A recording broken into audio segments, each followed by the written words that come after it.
Pada Januari 1973, Richard Helms, direktur CIA, baru saja dipecat oleh Presiden Nixon. Bukan karena MK Ultra, tapi karena ia menolak membantu menutupi skandal Watergate.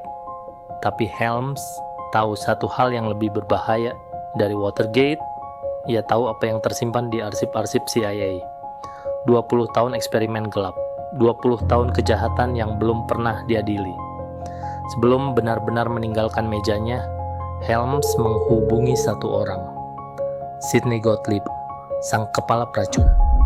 Mereka membuat satu keputusan terakhir bersama, yaitu memusnahkan semuanya. Ribuan dokumen MK Ultra, laporan eksperimen, nama-nama korban, rekaman dari safe house rahasia di seluruh dunia. Semuanya dihancurkan, dibakar, direduksi menjadi abu. Seolah 20 tahun kejahatan itu tidak pernah ada. Mereka bergerak tergesa-gesa, panik karena kehilangan kekuasaan. Dan kepanikan itu membuat mereka lupa satu hal. Ada kotak berisi dokumen keuangan tersimpan di gudang terpisah yang berada di Langley. Luput dari perintah penghancuran.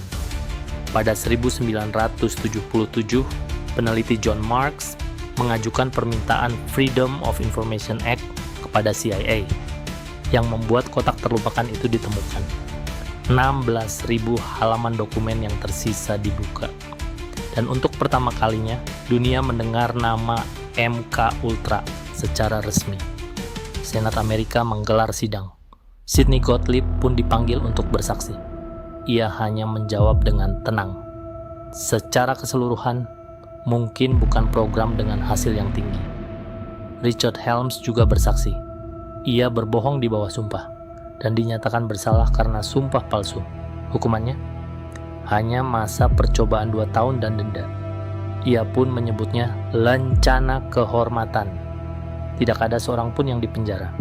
Tidak untuk Frank Olson, tidak untuk Whitey Bulger, tidak untuk ratusan korban lain yang namanya ikut terbakar menjadi abu.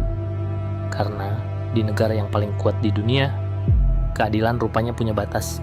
Dan batasnya bernama rahasia negara. Ikuti terus The Hidden Whistler untuk kisah-kisah lainnya.